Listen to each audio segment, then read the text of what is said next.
All right, Sistas fans, season 4, episode 1, A Brick Wall. I really enjoyed it. I'm not lying. I really enjoyed the episode. I don't think I felt this good after watching a Sistas episode in quite a long time. And if season 4 continues the level of quality, I don't know what it was. I remember doing the trailer breakdown, which you all have cracked over close to 60,000 hits, so thank you for that. It has a more cinematic feel to it. A lot of people are saying, well, the season 4 promo has haves and have-not vibes and whatnot, and it really did feel like this episode took it up a notch. I don't know if it was the camera work or the lighting, but the acting from every single character felt more natural. It felt real. It didn't feel stiff. It didn't feel repetitive. And some of the character quirks changed for certain characters. Like Sabrina, for the first time in a while, I didn't feel like that snooty attitude where sometimes Sabrina has that kind of demeanor where she means well, but she's really intrusive. And even when she crosses boundaries to try to help somebody, she doesn't really apologize for it. And when she does, it's hard for her to be believed or believable because you know she's going to do it again. But in this episode, I know some people are like, man, Calvin and Sabrina got too much time on screen. And I'm not going to lie. I actually love their scenes together. And I'm like, wow, I can't believe I said that. It felt like these characters were acting like, hey, we've known each other for a while. No more BS. Let's have a real date. Even the Danny and Preston scene, which I'm conflicted by, I liked it. This episode, it was really weird. We didn't even have any Zatima scenes. They weren't even together in the episode, but I really liked it. I did have a couple issues, though, but not major ones. However, I'm going to give this episode a solid 8.5 out of 10. I really enjoyed it. Seriously. I mean, I know after I think what's gotten me so surprised is after season 3 being such a letdown, to have such a decent start to the season. There are some people who are like, man, this episode was boring, yada yada. No, I thought this episode was pretty damn good. Could we have used more than a 2-week hiatus? Probably. I do feel like, maybe 2 weeks was a bit too soon to miss the, it's like the show was gone for such a short amount of time. It was hard to really miss it, especially in my opinion, with season 3 being so lackluster. I didn't want it back so fast, but with it being so good last night, I'm like, wow, okay, here we go. Now, I know I might sound kind of funny, but I mentioned this on Twitter last night. Over the past 5-6 days, my sister, she's like, hey, I tested positive. Oh shit.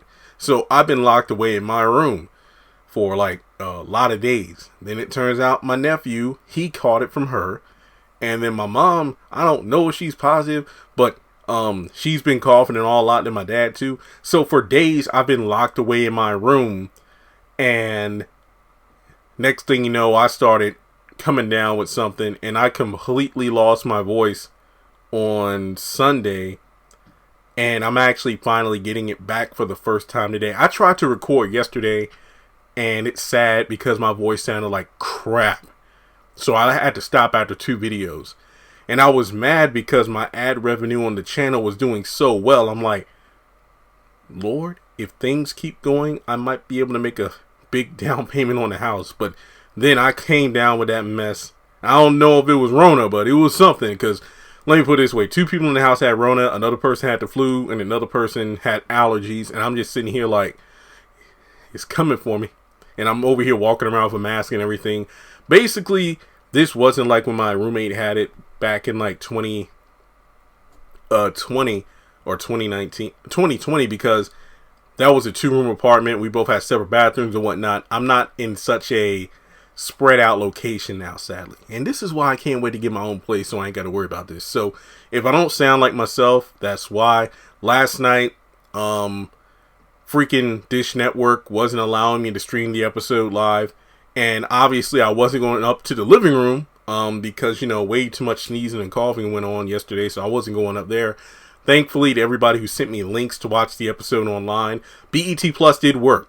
Using Dish Network through BET Plus instead of watching on Dish Network itself allowed me to watch the episode 20 minutes late. So I only watched like a third because it kept freezing and then it just kicked me out of the stream.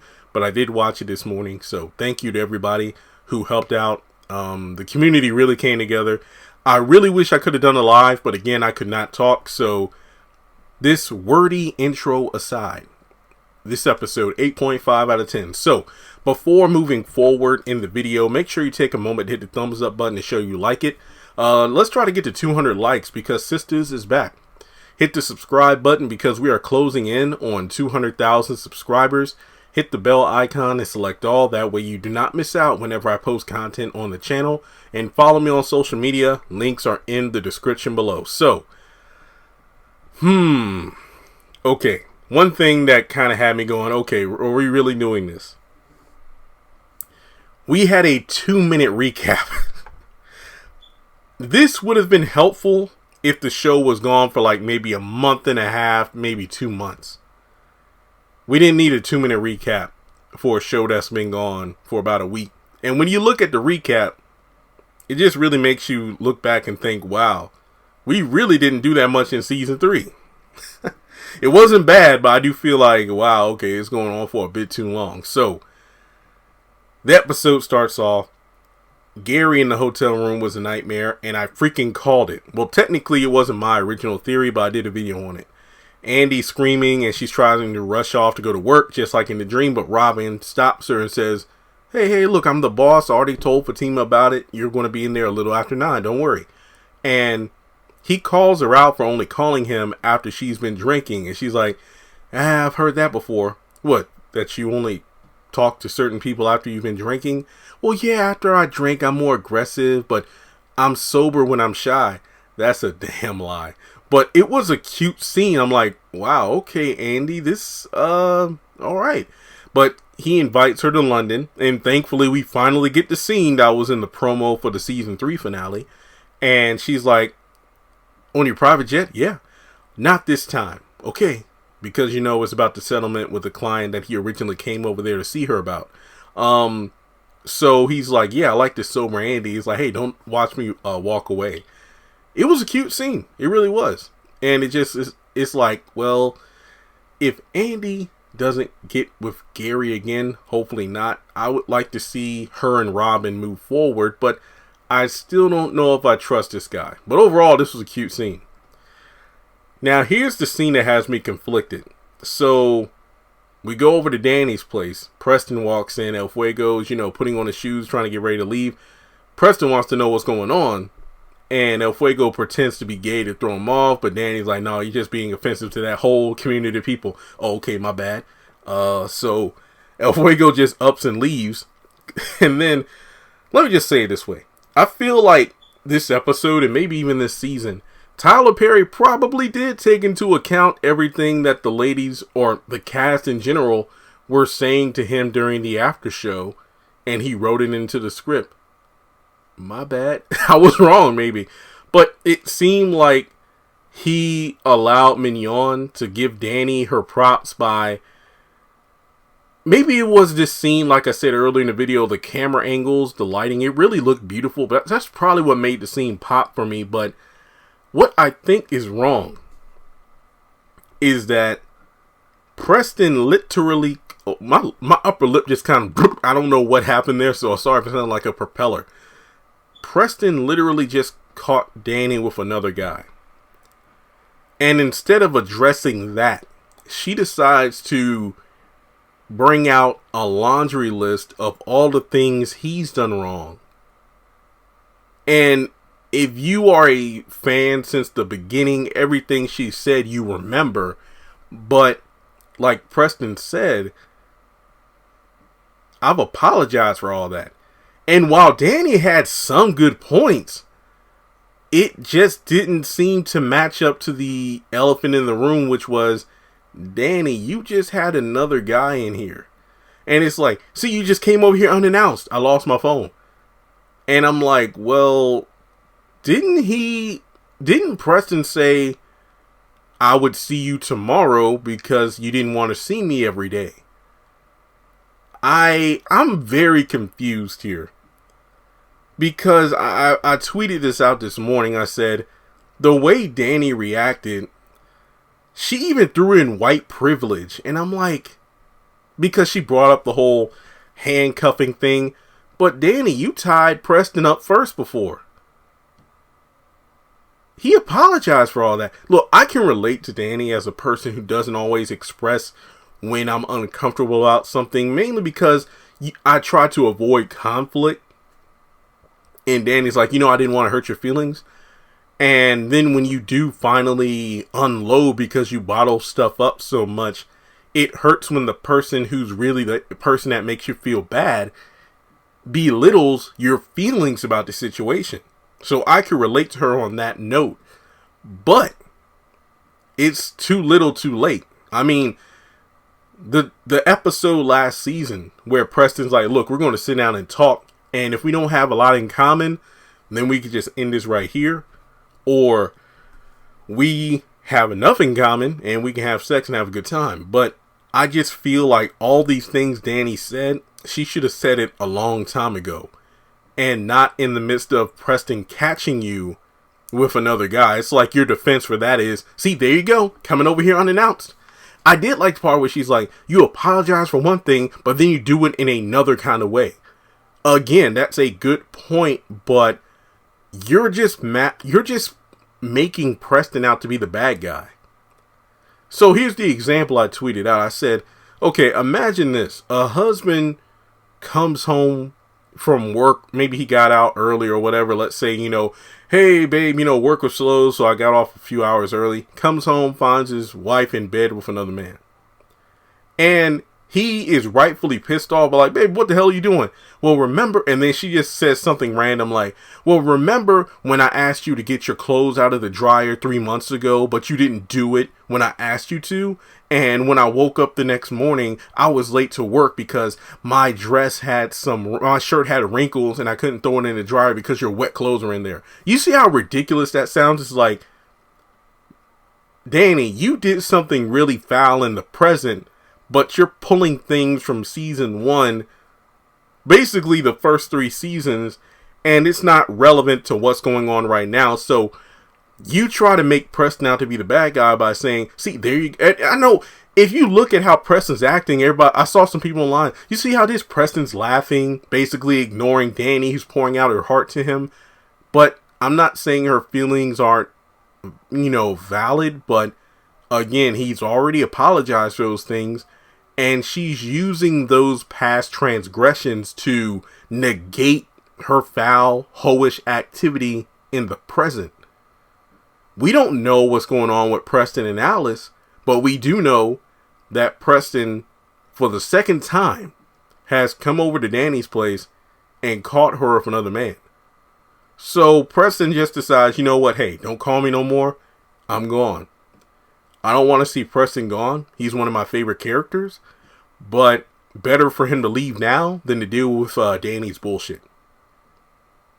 So while I like the scene in terms of how it looked, I don't really like how it really was Danny yet again pulling her crap.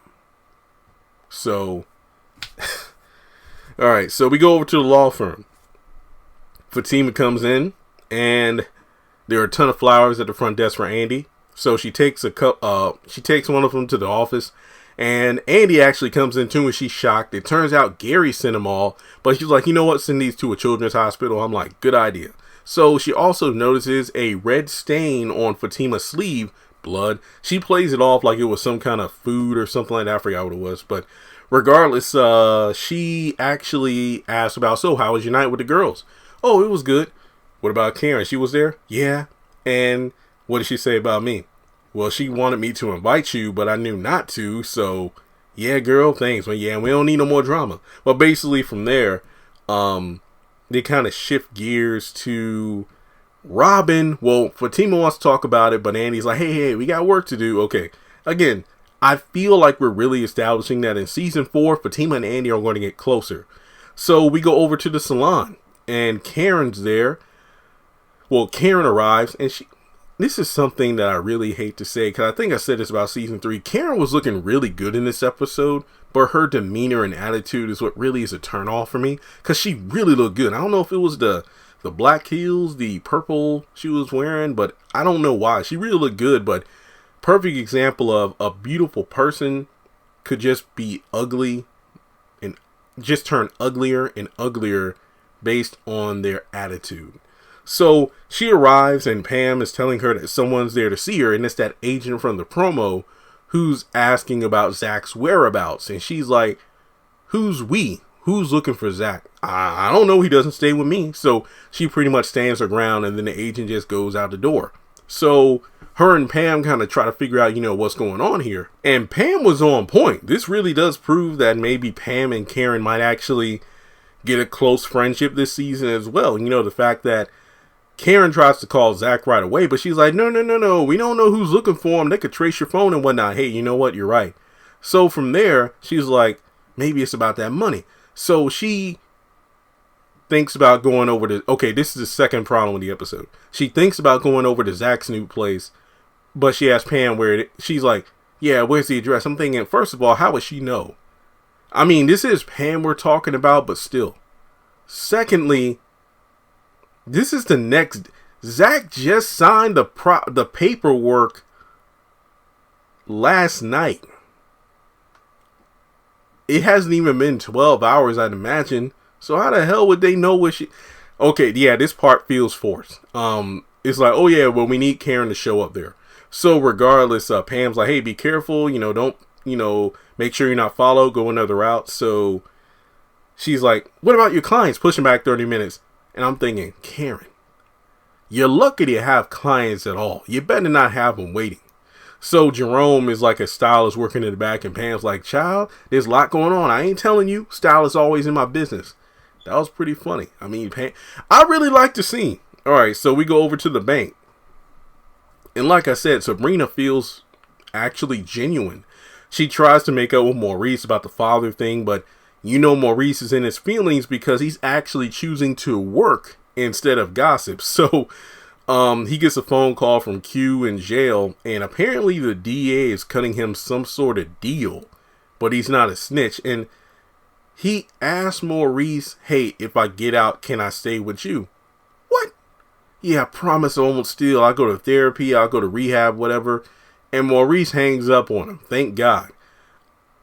To be completely honest, I would not have cared if Q never showed up in the show again, because if Maurice even entertains the idea of Q staying with him and the man he robbed, Calvin, and not to mention holding Maurice at gunpoint, I really don't know what to say. But yeah, Tyler, please do not do that at all. So we go over to the actual bank, outside of Maurice's office. And is this the first time we've seen Maurice in like a back room? Or I don't know if he has an office per se, but I could be wrong. Maybe this is just one of the back rooms. He was working on an audit, whatever. So in any case, the bank had customers. Plural, not singular. Customers. It felt like going to Dollar Tree either early in the morning or late at night when they're about to close, and there's only one person at the cash register, and there's like 20 people in line. That's what it felt like. I'm like, Tyler Perry did what he said off the Diary of a Mad Black Tweeter, where he said, you know what, hey, when we film next season, I'm going to fill up the bank with people. I'm going to fill up the restaurants with people. Good on you, man. There were other tellers aside from Maurice and Sabrina. I'm like, Lord, I was just hyped up. My biggest tweet of the night. Mind you, I only got to watch about 15 minutes of the episode live, but my biggest tweet of the night was, oh my God. Wait, what did I say? OMG, the bank has customers. Over 150 likes 22 comments and 19 retweets. But it's fascinating that I will be so excited about that. Remember, we even had Jerome in the salon. We have customers in the bank. And Danny, who's just arriving at work, calls Sabrina just to let her know the gossip about Preston. Is like, you know what? I spilled my heart out to him and he just up and left. And it's like, well, yeah, right when I was letting El Fuego out. And this is just another example of girl talk where it's like, well, you're not really telling the whole story. You're whatever. But in any case, she gets off the phone because Calvin actually comes in, and apparently Sabrina called him over to talk with Maurice because of the father thing, and it's the root of his problem. So from there, he invites her to dinner, but it's like, hey, come over to my place, but you bring dinner. Okay. He goes to the back to see Maurice. Maurice just goes off on Calvin, but Calvin says, hey, look, I got a gay friend who's in town. Yes, I'm not gay, but I know gay people. I think you two will hit it off. So why don't I invite him over to our apartment? You can meet him later tonight. So after that, we go over to the airport again. El Fuego's heading to Miami again. All the Queen's Men stuff, I suppose.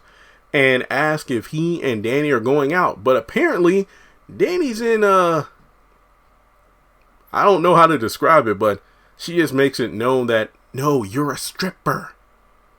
But that didn't matter last night. You were too. We were having fun. So I'm just thinking to myself, so Danny had sex with El Fuego, ruining her good thing with Preston.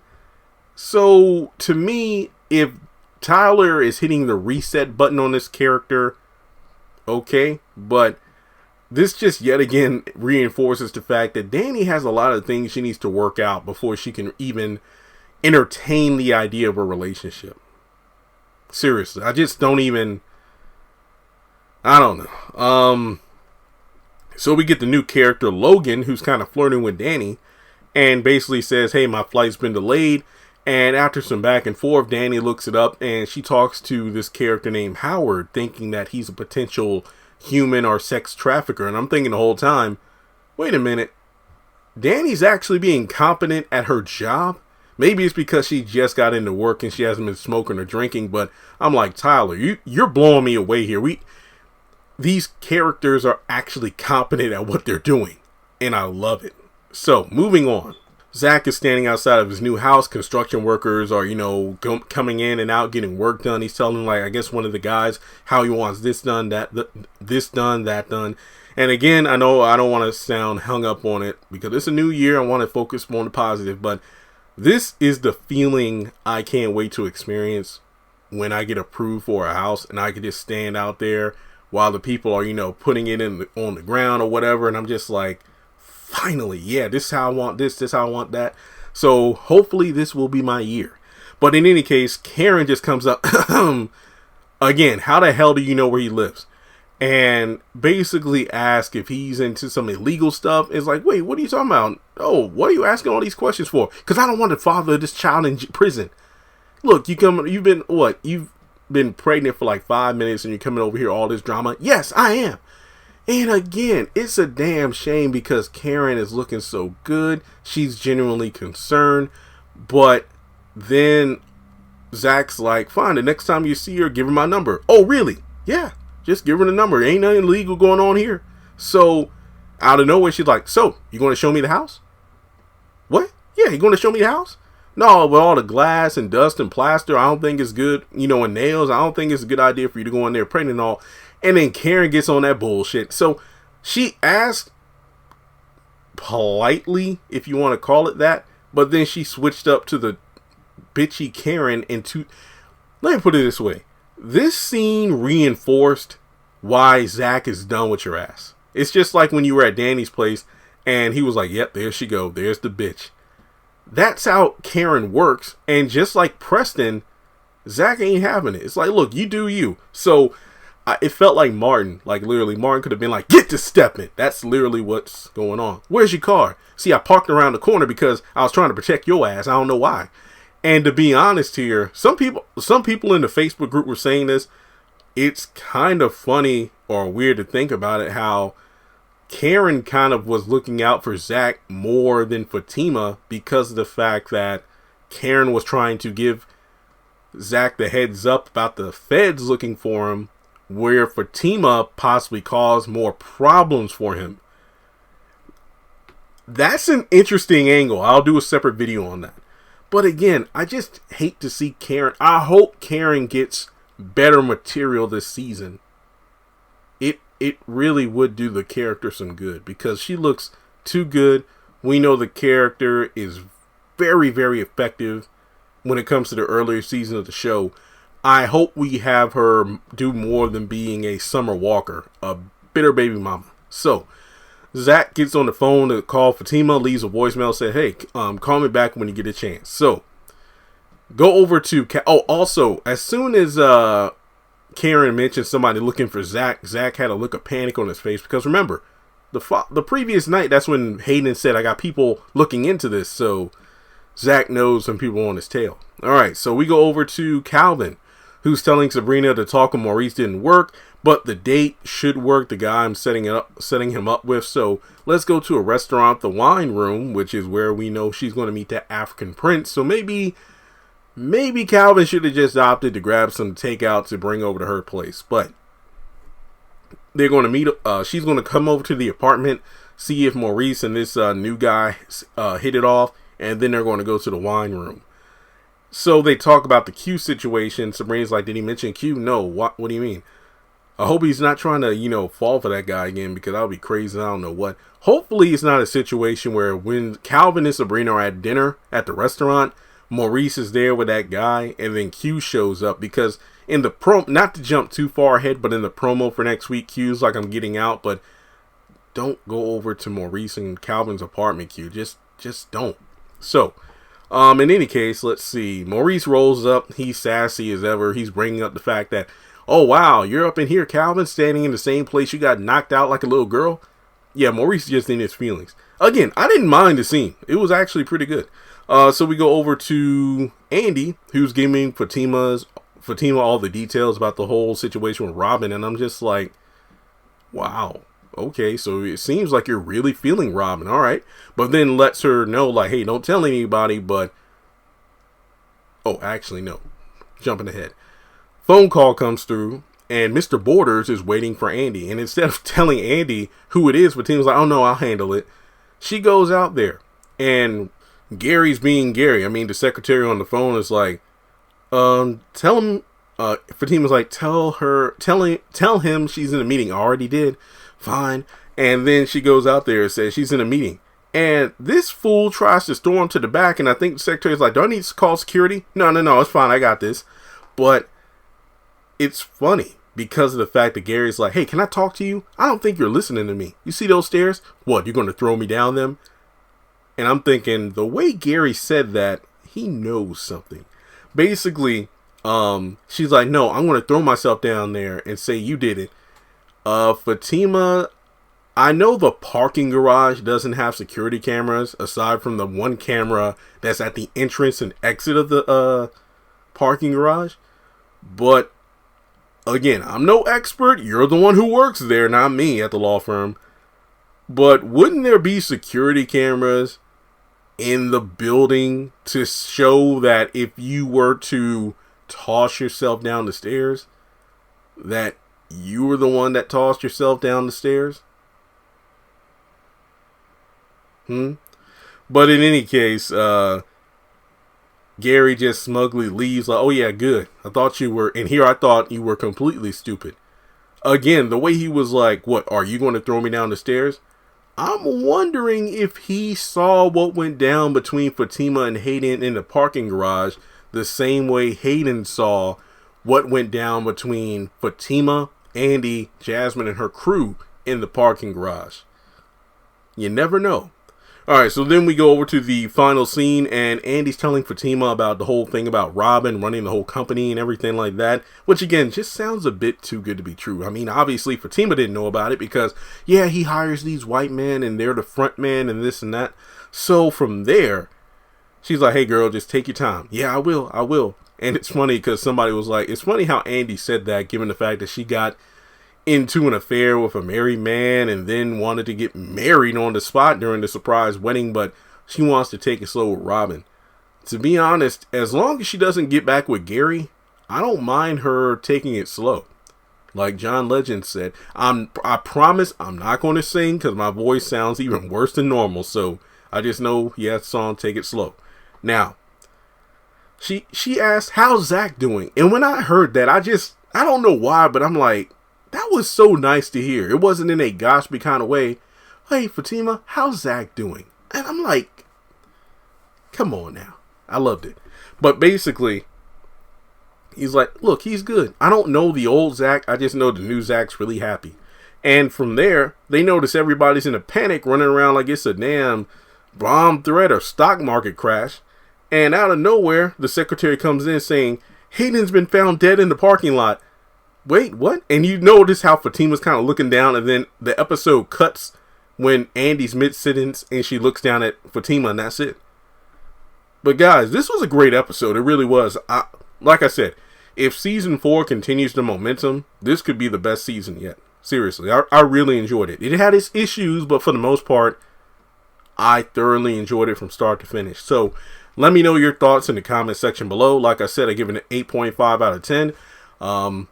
Let me know your thoughts. Do you agree with the score? Do you agree with the episode? I really wish I had the health to do the live stream last night, but it really wouldn't matter because I wasn't able to watch the full episode. So, maybe I'll do one this weekend or just wait until next week. But please, like and subscribe. Help a brother out due to the fact that my voice isn't 100%, but I managed to get this video out.